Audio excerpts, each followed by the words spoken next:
สบายดีพ่อแม่พี่น้องมื้อนี้สิพาพ่อแม่พี่น้องมาเบิ่งการยกย้ายเฮือนอยู่ที่บ้านนาหัวนำเนาะก่อนที่เฮาสิไปเบิ่งก็อย่าลืมฝากกดไลค์และกดติดตามให้กำลังใจช่องบ่าวแซน Channel หน่อยเด้อเฮาสิพาพ่อแม่พี่น้องมาเบิ่งกันเลยเนาะนี่เฮาก็ตัดมาที่เฮือนที่เขาเจ้าจะย้ายแล้วเนาะเฮามาเบิ่งบรรยากาศของการที่ได้ว่าจะเฮ็ดได้ว่าที่เขาจะย้ายนะนี่ไปเบิ่งกันเลย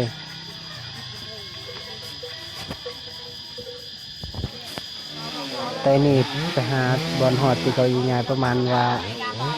200 เมตรเนาะมันเขาจะเอามอกรถไถมาเสริมใส่บอนตารางเฮือนแล้วก็จะเอารถไถมาใส่แล้วก็ให้รถไถดึง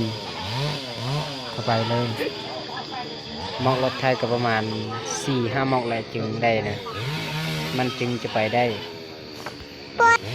สาเหตุที่เพิ่นจะใหญ่เนาะก็ย้อนว่าเพิ่นอยู่ในหันก็มีแต่เจ็บแต่ป่วยแล้วตามความเชื่อของเขาว่าถ้าย้ายเพื่อนแล้วก็ไปอยู่บนจุดใหม่บางเทื่อก็สิสบายแล้วเนาะสิบ่เจ็บบ่ไข้แล้วตามนั้นแหละความเชื่อของเขาคือเจ้าก็เฮ็ดตามที่เพิ่นเว้านะแบบว่าหมอดูหมอยังเคยดูให้นะนี่เพิ่นจะคอยเข้ารถไถแล้วไปทำการดึงเลยนะแต่ว่ายังตัวแป้งแต่บอลจะดึงก่อนว่ามันจะคักแน่หรือบ่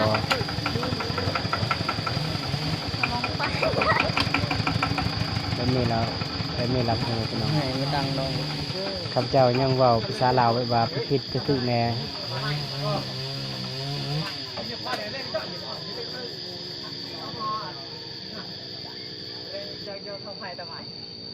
พอตะไม้ไม่ใช่ตัวเจ้าตะไม้อะไรงอกอะไรจะเป็น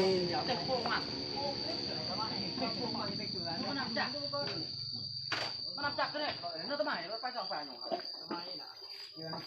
งอถักเยอะไปมือโยนตะไม้จ่ออยู่เขาได้พวกที่อะไรแบบผลิตไปหนูลงตะไม้ที่ไหนเราไปจะตัวกูแล้วก็ต้องกวดให้คักแน่ว่ามันจะไปได้แค่บ่หรือว่าวันเลยว่าไปตามทางแล้วมันจะติดลมอยู่ตอกเป็นแน่นดีกว่าคือที่มัดกับมัด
เรียบเลยยาว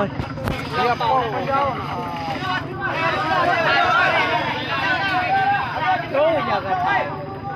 ทายแล้วจะปรับโคตรเสียเลยนะเพราะว่าย่านเพื่อนมันตีนลงมาเลยจ้ะมันต้องมีเสือกมีอย่างไรจะดึงก่อนเลยคนจะดึงมาเป็น2 ข้าง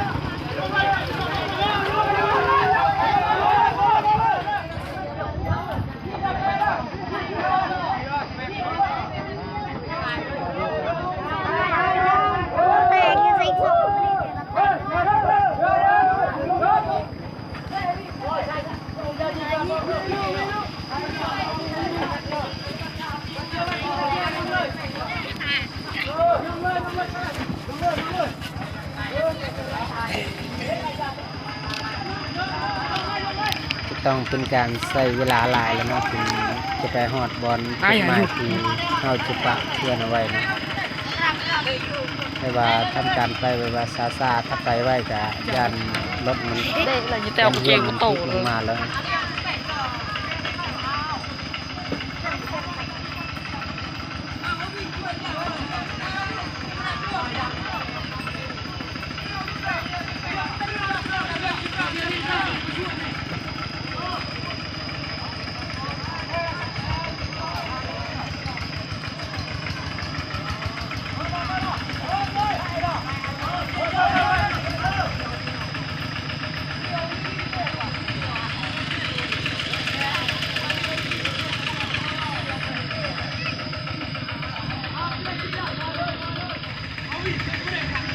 มันก็จัดไว้เตรียมจะถอยเข้าบนให้มันถึกจุดนะบนให้มันถึกจุดที่จะเอาตั้งเพื่อนเอาไว้นะแต่ว่ามันคงสิยากหลายเนาะปัญหามันมีหลายทางเลย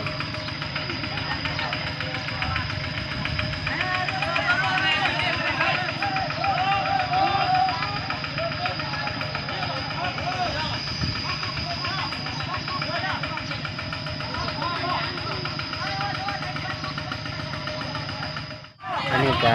สิถอยเข้าแล้วนะ เด็ก สิถอยให้มันถึกจุดนะ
มันยากหลายทำสมต้องเลยว่า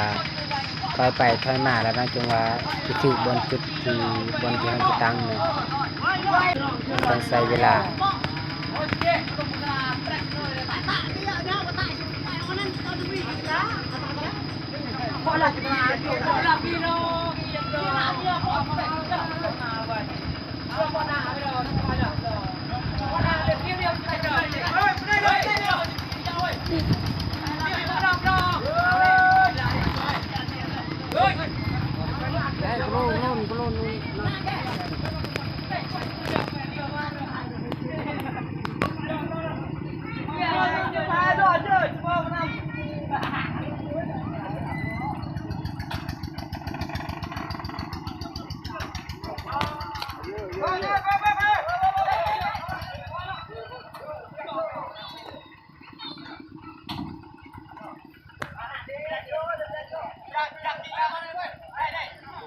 นี่ก็สำเร็จแล้วเนาะสำเร็จเสร็จสิ้นแล้วบนที่เขาเอาไว้นะฝากกดไลค์กดติดตามให้นะเด้อทางช่อง Loud Sand Channel สบายดีพี่น้อง